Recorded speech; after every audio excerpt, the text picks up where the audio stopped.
Problem it's very common. ఎవరికైనా తమ్ముడికి ఉద్యోగం వచ్చి అన్నకి రాకపోతే అన్నకి చాలా బాధేస్తుంది.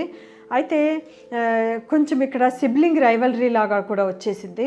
జెలసీ, సిబ్లింగ్ రైవల్రీ అది కూడా వచ్చేసింది. ఇంకొకటి ఏంటంటే నువ్వు చెప్పినా కూడా తను ఏం ఫీల్ అవుతున్నాడో కనుక్కోవడం చాలా ఇంపార్టెంట్. మీరు మామూలుగా ఇంతకుముందు ఎట్లా మాట్లాడుతున్నారో అట్లాగే మాట్లాడుతున్నానని మీరు అనుకోవచ్చు, కానీ అతనికి అవి సూటిపోటి మాటల్లాగా కూడా ఉండుండొచ్చు. అందుకనే మేబీ మీ అందరినీ అవాయిడ్ చేసి దూరంగా ఉంటున్నాడు. వన్ థింగ్ ఏంటంటే తను డిప్రెషన్లోకి స్లోగా వెళ్తూ ఉండొచ్చు.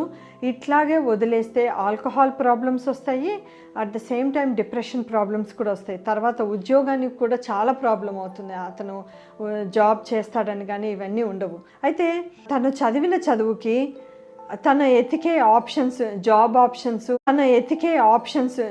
ఆప్షన్స్ కరెక్ట్గా ఉన్నాయా లేదా, ఆ పిహెచ్డి లెవెల్లో ఆప్షన్స్ ఉన్న వాటిల్లో ఎక్కడెక్కడ వేకెన్సీ ఉన్నాయి అని మీరు కూడా కొంచెం ఇన్వాల్వ్ అయ్యి హెల్ప్ చేస్తే ఇంకా కొంచెం బెటర్గా ఉంటుంది.